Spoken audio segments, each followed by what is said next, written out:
안녕하세요. 일요일도련입니다. 반갑습니다, 선생님. 우리 이제 양력으로는 상반기가 얼마 남지 않았습니다. 네. 우리 이제 6월, 7월 정도 이제 상반기가 남고 하반기가 되면 또 운기가 바뀌잖아요. 네. 그래서 오늘은 제가 월별 운세를 한번 준비해 봤고요. 네. 우리 오늘 알아볼 주제가 그래서 2026년 6월, 7월 호랑이띠의 월별 운세입니다. 그래서 선생님께서 좀 이분들 오늘은 뭐 나이대 하나 잡는 게 아니라 전체적으로 바라봤을 때 네. 호랑이띠 분들이 인생을 살아오면서 좀 어떤 상황과 일들이 많이 힘들었었을까요? 일단 전체적으로는 배포가 크신 분들이 많죠. 네. 그리고 일단은 본인들만의 배포가 크다는 거는 그만큼 남들 앞에 섰을 때도 내 자존심이 강하고 품위 유지, 그다음에 이제 남한테 얻는 것보다 내가 베푸는 거, 그다음에 내가 쓰는 것들을 좋아하는 그런 성향들이 강하단 말이야. 예. 그러다 보니까 사람들한테 치이기도 많이 치이지. 그냥 내가 베푸고도 그거를 다 찾아먹기는 힘들거든. 그러다 보면 사람들이 나를 이용하는 사람들도 있을 것이고, 또 내가 해준 만큼 돌아오지 않으면 사람인 이상 내가 또 힘들어졌을 때 그런 점들이 좀 아쉽기도 하고 배신감도 느끼고 한단 말이야. 그래서 여러분들 같은 경우는 배포가 큰 만큼 인간의 고력이 좀 많지 않았나 싶어. 그리고 이제 대신 내 주변 사람, 내 정말 가까운 사람들한테 잘 못하시는 경향이 많아. 남들한테는 오이는데 정작 내 가족, 내 식구들한테는 그게 피해가 될 수도 있다.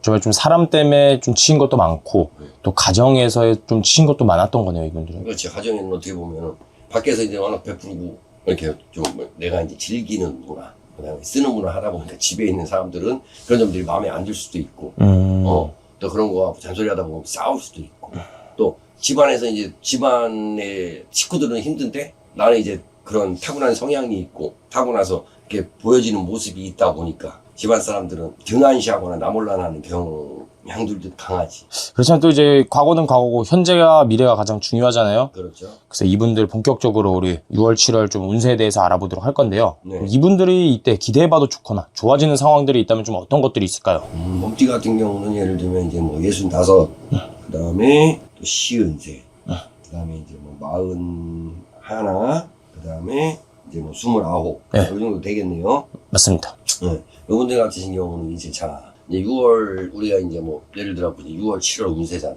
네. 그럼 올해 자체, 이제 운 자체가 그렇게 나쁜 운은 아니란 말이야. 나쁜 운들은 아니시고, 그 다음에 이제 뭐라고 할까 하면은 해운년 자체도 이 뭐 말띠 해고 그렇게 돌아가다 보면은 올해 자체까지도 내가 운이 상당히 좋아야 되는 게 많거든. 맞거든. 좀 좋은 편에 속하는 게 맞단 말이야. 예, 예. 근데 이제 6월, 7월 운을 보더라도 6월, 7월이 좀 강하게 나타나요. 뭔가를 하시려고 마음을 먹거나 하실 생각이 있으신 분들은 6월, 7월 달에 그거를 계획을 잡고 하셔도 큰 무리는 없어 보일 것 같고, 큰 무리는 없어 보일 것 같고, 오히려 복이 되고 운을 여는데 도움이 될 수는 있다. 근데 이제 단지, 이런 운이 왔다고 하더라도 항상 나쁜 것들이 같이 끼기 때문에 무언가 결정을 하고, 뭐 방향이라든가 이런 거에 대해서 선택을 하실 때 조금 신중하게 생각해 보셔야 되는 건 있다. 그럼 어떻게 보면 좀 지금 운 자체는 좀 받쳐주고 있는 거네요. 네네. 그러고 이런 선택의 중요성이 좀 필요한 건데, 네. 그때 좀 어떤 선택을 하느냐에 따라서 좀 하반기에 이 운기 자체도 달라질 수도 있는 건가요? 그럼 어떻게 보면 뭐 하나의 내가 선택이라는 거는 뭔가를 택해야 되기 때문에 갈림길이잖아. 예. 그 갈림길에서 내가 어떤 선택을 하냐에 따라 갖고 나하고 맞는 길 갈 수도 있고, 아니면은 조금 어긋난 길로 가다 보면 돌아가야 될 수도 있고, 아니면 정반대의 길로 갈 수가 있단 말이야. 그래서 항상 우리가 선택을 해야 되는 시기가 오면 거기서 이제 좀 신중해야 돼. 내 생각이 많고, 특히 범띠, 그러니까 호랑이띠 같은 분들은 내 성향이 워낙 강하기 때문에 그냥 내가 딱 무언가 꽂히거나 맞으면 그냥 밀어붙이려는 경향이 강하단 말이야. 예. 근데 그게 꼭 내 느낌이 정확하다고 볼 수는 없는 거거든. 그렇죠. 왜냐면 또 점집에 와서도 이런 것들을 정말 많이 물어들 보는 거잖아요, 사람들이. 그렇죠. 그럼 좀 이분들이 그러면 6, 7월은 좀 문서운, 네. 금전운 이런 운으로 봤을 때 네. 좀 어떤 운을 가장 기대해봐도 좋은 걸까요? 아무래도 이제 뭐 금전운 같은 거를 제일 많이 기대해봐도 되시겠죠. 금전 쪽으로. 그렇지. 그게 이제 내가 지금 계획하고 있고 좀 추진하고 있는 것들이 있다면 좀 풀어지는 달이다. 그렇지. 풀어지는 달이고, 그다음에 이제 어떤 선택에 따라 갖고 이 금전운이 좀 더 열릴 수가 있는 거고. 아니면 이제 전혀 다른 방향으로 간다 그러면은 열린 듯 보이면서 갑자기 이제 또 하락으로 갈 수도 있고 그런 거거든요. 예. 그렇기 때문에 선생님께서 좀 더 이런 선택에 대해서도 조금 더 중요하다고 말씀해 주신 이유가 있는 거네요, 그러면. 그렇죠. 왜냐하면 가장 중요한 시기가 무언가를 내가 선택해야 된다는 거는 네. 그 사람이 그만큼 생각이 많다라는 거잖아요. 근데 거기서 이제 어떤 선택을 하냐에 따라 또 결과론이지만 결과가 틀려지기 때문에 그래도 내가 어떤 선택을 했을 때는 나한테 맞는 길을, 그다음에 좋은 길을 선택해야 되는 게 당연한 거잖아요. 그래야 뭐 앞으로 사람이 살면서 뭐 6월달, 7월달만 사는 것도 아니고 이번 생만 사는 것도 아니잖아. 그렇죠. 좀 넓게 보고 길게 봤을 때 옳은 길로 가야 가는 길이 편안해지는 거예요. 그러면 이제 선생님께서 좀 기대해봐도 좋을 부분이랑 또 조심해야 되는 부분에 나눠서 말씀을 해주셨는데, 네.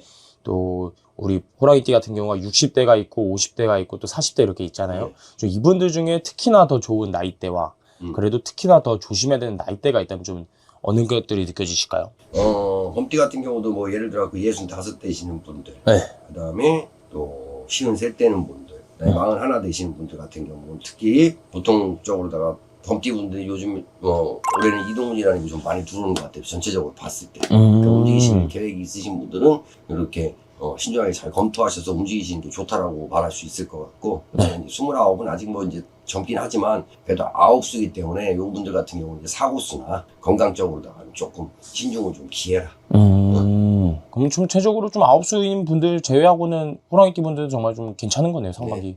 이 마지막 때. 네네. 선생님께서 전체적으로 말씀해 주시고 네. 또 늘 말씀해 주시는 거지만 그 안에 사람마다 다 다르기 때문에 더 정확하고 자세한 상담은 선생님에게 문의해 주시면 좋을 것 같고요. 네. 끝으로 우리 호랑이띠 분들에게 더 해주고 싶은 말씀이 있으실까요? 어쨌든 간에 우리가 남들도 좋고 내가 남들한테 베푸는 것도 좋지만 그래도 항상 지금은 모르실 수도 있어. 하지만 시간이 지나고 연세가 드신 분들은 알 거야. 결국에 남는 거는 내 가족과 내 지인들밖에 없거든. 그래서 한번 돌아보셔서 남들에게 당연히 베풀고 어려운 사람 돕는 것도